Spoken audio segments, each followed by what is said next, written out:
ബിസ്മില്ലാഹിർ റഹ്മാനിർ റഹീം അൽഹംദുലില്ലാഹി റബ്ബിൽ ആലമീൻ വസ്സലാത്തു വസ്സലാമു അലാ റസൂലിഹിൽ അമീൻ വഅലാ ആലിഹി വസഹ്ബിഹി അജ്മഈൻ. പ്രിയമുള്ള സഹോദരന്മാരെ സഹോദരിമാരെ, അസ്സലാമു അലൈക്കും വറഹ്മത്തുള്ളാഹി വബറകാതുഹു. മഹത്തായ ഒരു മാസത്തിൻ്റെ തുടക്കത്തിലാണ് നാം എല്ലാവരും ഇപ്പോൾ ഉള്ളത്. ഖുർആനിൻ്റെ മാസമായ പരിശുദ്ധ റമദാൻ, സൗമു റമദാൻ അഥവാ റമദാനിലെ നോമ്പ് എന്നത് ദീനുൽ ഇസ്ലാമിൻ്റെ അടിസ്ഥാന സ്തംഭങ്ങളിൽ ഒന്നാണ്. സൗമ്, സിയാമ് എന്നാണ് അറബി ഭാഷയിൽ നോമ്പിനെ സംബന്ധിച്ച് പറയാറുള്ളത്. വിട്ടുനിൽക്കുക എന്നാണ് മലയാളത്തിൽ അതിൻ്റെ ആശയം. അതിൻ്റെ സാങ്കേതികമായ വിവക്ഷ അൽ ഇംസാക്കു അനിൽ മുഫ്തിറാത്തി മിൻ തുലൂഇൽ ഫജ്രി ഇലാ ഗുറൂബി ശംസി മാ ഇഖ്തിറാനിൻ നിയ്യ. പ്രഭാതോദയം മുതൽ സൂര്യാസ്തമയം വരെ നോമ്പ് മുറിയുന്ന കാര്യങ്ങളിൽ നിന്ന് ഉദ്ദേശ്യപൂർവം വിട്ടുനിൽക്കുക എന്നതാണ്. ഇസ്ലാമിലെ ആരാധനാനുഷ്ഠാനങ്ങളിൽ ഏറ്റവും ലളിതവും വല്ലാതെ വിധിവിലക്കുകൾ ഇല്ലാത്തതും ആയ വളരെ ചെറിയ ഒരു അധ്യായമായിട്ടാണ് നോമ്പിൻ്റെ അധ്യായത്തെ നമുക്ക് കാണാൻ സാധിക്കുക. ഒന്നാമത്തെ റുക്ന് എന്ന് പറയുന്നത് ഏതൊരു കാര്യം ചെയ്യുമ്പോഴും അതിൻ്റെ അടിസ്ഥാന ഘടകമായ കാര്യത്തിനാണ് റുക്ന് എന്ന് പറയുക. നമസ്കാരത്തിൽ തക്ബീറത്തുൽ ഇഹ്റാം, സൂറത്തുൽ ഫാത്തിഹ ഓതുക, റുക്കൂ, സുജൂദ് തുടങ്ങിയ കാര്യങ്ങളൊക്കെ നമസ്കാരത്തിൻ്റെ റുക്നാണ്. ആ റുക്നില്ലെങ്കിൽ ആ സംഗതി ഉണ്ടാവുകയില്ല. നോമ്പിലേക്ക് വന്നാൽ നോമ്പിൻ്റെ റുക്നുകൾ രണ്ടെണ്ണമാണ്. ഒന്ന് നിയ്യത്ത്, മറ്റൊന്ന് നോമ്പ് മുറിയുന്ന കാര്യങ്ങളിൽ നിന്ന് ഈ സമയത്ത് വിട്ടുനിൽക്കുക എന്നതും. നിയ്യത്തിൽ ശ്രദ്ധിക്കേണ്ട കാര്യം നബി സല്ലല്ലാഹു അലൈഹി വസല്ലം പറഞ്ഞിട്ടുണ്ട്, മല്ലം യുജ്മി സിയാമ മിനൽ ലൈലി ഫലാ സിയാമ ലഹു. പ്രഭാതോദയത്തിന് മുമ്പ് നിയ്യത്ത് ചെയ്യാത്തവർക്ക് നോമ്പില്ല എന്ന്. ഇത് ഫറള് നോമ്പുകളെ സംബന്ധിച്ച. എന്നാൽ സുന്നത്ത് നോമ്പുകളെ സംബന്ധിച്ച് അത് പ്രഭാതോദയത്തിന് മുമ്പ് തന്നെ നിയ്യത്ത് ചെയ്തിരിക്കണമെന്ന് നിബന്ധനയില്ല. ഒരാൾക്ക് രാവിലെ എഴുന്നേറ്റപ്പോൾ അദ്ദേഹം ഭക്ഷണോ പാനീയങ്ങളൊന്നും കഴിച്ചിട്ടില്ല, നോമ്പ് മുറിയുന്ന കാര്യങ്ങളൊന്നും ചെയ്തിട്ടില്ല. അദ്ദേഹത്തിന് തോന്നി ഇന്ന് നോമ്പാക്കാമെന്ന് രാവിലെ എഴുന്നേറ്റപ്പോൾ തോന്നിയാലും അദ്ദേഹത്തിന് അത് നോമ്പാക്കി മാറ്റാവുന്നതാണ്. പക്ഷേ ഫറള് നോമ്പിന് പ്രഭാതോദയത്തിന് മുമ്പ് തന്നെ നിയ്യത്ത് ചെയ്തിരിക്കൽ നിർബന്ധമാണ്. അതാണ് നിയ്യത്ത് എന്ന് പറയുന്നത്. ഇവിടെ നിയ്യത്ത് റുക്നാണ് എന്ന് പറയാൻ കാരണം, അങ്ങനെ ഒരു ഉദ്ദേശം, നോമ്പെടുക്കുകയാണ് എന്ന ഉദ്ദേശമില്ലാതെ ഒരാൾ പട്ടിണി കിടന്നത് കൊണ്ട് അയാൾക്ക് നോമ്പാവുകയില്ല.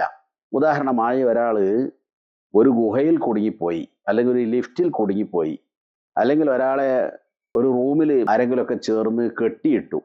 അപ്പോൾ അദ്ദേഹം നോമ്പ് മുറിയുന്ന കാര്യങ്ങളൊന്നും ചെയ്തിട്ടില്ല. ഒരു രാത്രി കെട്ടിയിട്ട് പിറ്റേന്ന് മഗ്‌രിബിൻ്റെ ശേഷം ആണ് അയാളെ കെട്ട് ഊരി വിടുന്നത്, അല്ലെങ്കിൽ ലിഫ്റ്റിൽ നിന്നാണ് രക്ഷപ്പെടുന്നത്, അല്ലെങ്കിൽ ഗുഹയിൽ നിന്ന് രക്ഷപ്പെടുന്നത്. അപ്പോൾ ആ സമയത്ത് അദ്ദേഹം നോമ്പ് മുറിയുന്ന കാര്യങ്ങളൊന്നും ചെയ്തിട്ടില്ല. പക്ഷേ നോമ്പുകാരനായി പരിഗണിക്കപ്പെടുകയില്ല. കാരണം അവിടെ നിയ്യത്ത് ഉണ്ടായിരുന്നില്ല എന്നതാണ് നോമ്പുകാരനായി പരിഗണിക്കപ്പെടാതിരിക്കാൻ കാരണം. നബി സല്ലല്ലാഹു അലൈഹി വസല്ലം പറഞ്ഞു, ഇന്നമൽ അഅമാലു ബിന്നിയ്യാത്തി വ ഇന്നമാ ലിക്കുല്ലി ഇംറിഇൻ മാ നവ. എല്ലാ കർമ്മങ്ങളും പരിഗണിക്കപ്പെടുക ഉദ്ദേശ്യമനുസരിച്ചാണ്, നിയ്യത്തനുസരിച്ചാണ്. ഓരോ വ്യക്തിക്കും എന്താണോ അവൻ ഉദ്ദേശിച്ചത് അതാണ് ഉണ്ടായിരിക്കുക എന്ന് നബി സല്ലല്ലാഹു അലൈഹി വസല്ലം പഠിപ്പിച്ചിട്ടുണ്ട്. അപ്പോൾ ഇതൊക്കെ വെച്ചിട്ടാണ് നിയ്യത്തിൻ്റെ പ്രാധാന്യം, നിയ്യത്തിൻ്റെ റുക്നാണ് എന്ന് പറയുന്നത്. നോമ്പ് മുറിയുന്ന കാര്യങ്ങൾ ഭക്ഷണം കഴിക്കുക, വെള്ളം കുടിക്കുക, ഭക്ഷണപാനീയങ്ങൾ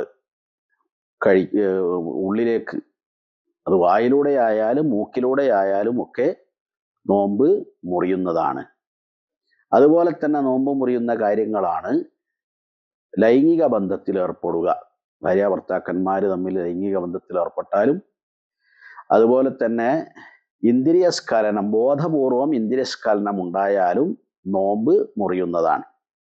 സ്ത്രീകളെ സംബന്ധിച്ചിടത്തോളം അവർക്ക് ഹൈലും നിഫാസും അഥവാ ആർത്തവവും പ്രസവവും നോമ്പ് മുറിയുന്ന കാര്യങ്ങളിലാണ് പെടുക. ആർത്തവകാരികളൊക്കെ ആയ സ്ത്രീകളെ സംബന്ധിച്ചിടത്തോളം അവർക്ക് നോമ്പെടുക്കൽ ഹറാമുമാണ്.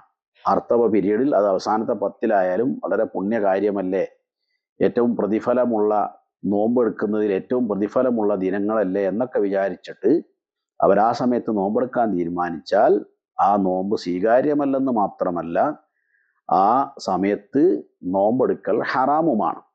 അപ്പം അതുകൊണ്ട് ഇത് അറിയാത്തവരുണ്ടെങ്കിൽ ആ കാര്യം ശ്രദ്ധിക്കേണ്ടതാണ്. അപ്പം ഈ 2 കാര്യങ്ങളാണ് നോമ്പിൻ്റെ റുക്നുകളായിട്ടുള്ളത്. ചില ആളുകൾ നോമ്പിന് ഇഞ്ചക്ഷൻ ചെയ്യാൻ പറ്റുമോ, കണ്ണിൽ മരുന്നിറ്റിക്കാൻ പറ്റുമോ, ചെവിയിൽ മരുന്നിറ്റിക്കാൻ പറ്റുമോ എന്നൊക്കെ ചോദിക്കാറുണ്ട്. ആധുനിക കാലത്ത് ഇൻഹേലർ ഉപയോഗിക്കാറുണ്ട് ശ്വാസം മുട്ടലുള്ള ആളുകൾ. അങ്ങനത്തെ ഇതൊക്കെ ഉപയോഗിക്കുമ്പോൾ അതിനെപ്പറ്റിയൊക്കെ ആളുകൾ ചോദിക്കാറുണ്ട്. എന്നാൽ അതിലൊക്കെ പ്രബലമായ അഭിപ്രായം അതുകൊണ്ടൊന്നും നോമ്പ് മുറിയുകയില്ല എന്നാണ്. അപ്പോൾ നോമ്പ് മുറിയുന്ന കാര്യങ്ങളിൽ നിന്ന് വിട്ടുനിൽക്കുക, ഇതാണ് നോമ്പിൻ്റെ റുക്നുകൾ എന്ന് പറയുന്നത്.